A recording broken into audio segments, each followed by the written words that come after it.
Akkam jirtu hordoftoota YouTube kun yeroo hunda torbanitti yeroo lama sagantaa amma YouTube irraa isiniif darbudha. Akkam jirtu beekumsa kompuutera akkasiin mana keessan teessanii bakka adda addaa teessanii argachaa jirtan abdiin qaba. Kun sagantaa afaan Oromoodhaan waa'ee kompuuteraa kan ilaallatu itti fufinsaan isiniif darbudha. Guyyaa har'aa qabadheen isiniif yaadde seetingiiwwan kompuutera keessanii dirqama isin sirreessuu qabdan tokkotu ni jira. Seetingiiwwan laptopii keessanii kun by default on ta'anii jiru. Yeroo on ta'anii jiran daataan keessan, informationiin keessan qaama sadaffaa yookaan third partyidhaaf dabarfamee akka laatamu hubachuu danda'utti qabaattu.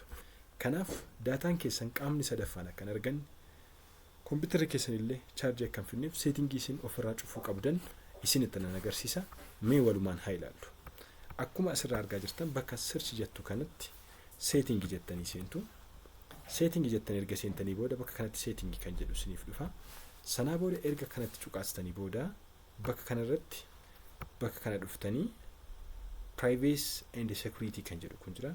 Privacy and security bakka jettu kanatti bakka kanarra dhuftanii Windows permission jalaati general kan jedhu kan ni argattu. Erga kanarra dhuftanii booda bakka kanatti ni cuqaastu. Akkuma cuqaastanii privacy and security jalatti warroonni kun by default on ta'anii jiru. Akkuma isin asii argaa jirtan let website show me locally relevant content is by accessing my language list jedha. Akka gara jalaa gaafa dhuftan show me suggested content in setting app jedha. Warroonni kun saayitii isin access gootan personalized kan ta'e daataa keessan advertise godha bakka biraatti dabarsaa jechuudha. Kanaaf settingoota kana ofirraa cufuun dirqama keessan jechuudha. Dirqama keessan yoo akkas hin taane saayitiin isin ilaaltan, websaayitiin isin ilaaltan,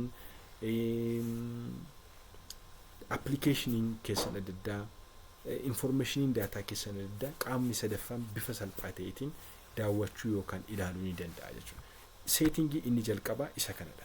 Seetingii inni lammaffaan dudduubatti deebitaniitu bakka diagnostic and feedback bakka jettu kanatti ni cuqaastu. Bakka kanarratti gaafa cuqaastan addanaatti akkuma isin argitan send optional diagnostic data kan jedhu ni argattu. Kunis additional diagnostic data akkasiin qaama biraati yookaan gara birootti akkasiin argitan ni godha. Kunis immoo bifa salphaatiin daataan keessan qaamni biraan akka argu, daataa keessan qaamni biraan akka diagnosis godha waan ta'eef kanas ofirraa gochuun dirqama ni ta'a. Kanaaf ofirraa godha. Inni seetingiin lammaffaan isa kanadha. Seetingiin sadaffaan immoo bakka duwwaa iskiriinii keessan irratti dhuftanii right click ni gootu. Erga right click gootanii booda bakka kanatti display settingii kan jettu kanarratti click ni gootu. Display settingii irratti erga click gootanii booda gara jalaa deemtanii graphics kan jedhu kun ni jiraata. Graphics bakka jettu kanarratti erga cuqaastanii booda bakka kana dhuftanii change default graphics settingii kan jedhu ni argattu. Change default graphics settingii kan jettu kanarratti ni cuqaastu. Erga cuqaastanii booda bakka kanatti optimizations for Windows games kan jedhu ni argattu. Kun ofirraa gochuu qabdu. Kana jechuun baatiriin keessan dafee kan dhumneefis kan isin fayyadudha. Garuma sanaan kanas ofirraa gootu.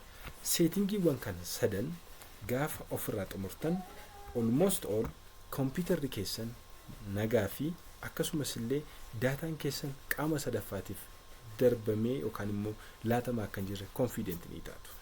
Ofitti amanummaa keessan ni guddata. Kanaaf ariifadhaatti gara kompuutera keessan deema, seetingii isaa ilaalaa, sirriitti maaliif akka off gootan, maaliif akka on gootan beekuu danda'utu sinirra jiraata. Yeroo tokko wallaalummaa keenyarraa kan ka'e daataan nuyi kompuutera keenyaa qabnu harka nama biroo ni jiraata. Bifa salphaatiin namni biroon daataa keenya ilaala. Bifa salphaatiin qaamni sadaffaan daataa keenyatti fayyadama.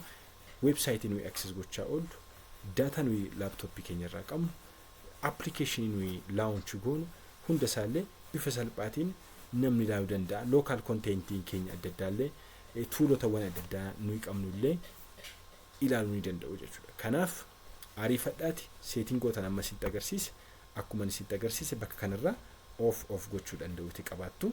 Ammas deemtanii bakka diagnostic and feedback kan jettu kanattis seetingii kana dhuftanii daddana diagnostic data kan jettu kan off gochuu danda'uuti qabaattu.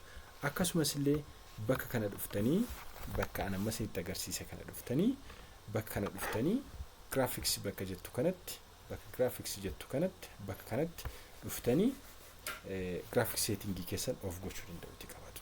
Kana sadanii gootu yaap galatooma warri YouTube kanaatiif family taane family ta'a beekumsa afaan keessaniin argadhaa isiniin jedha. Yeroo gaarii isiniif haa ta'u nagaan tura.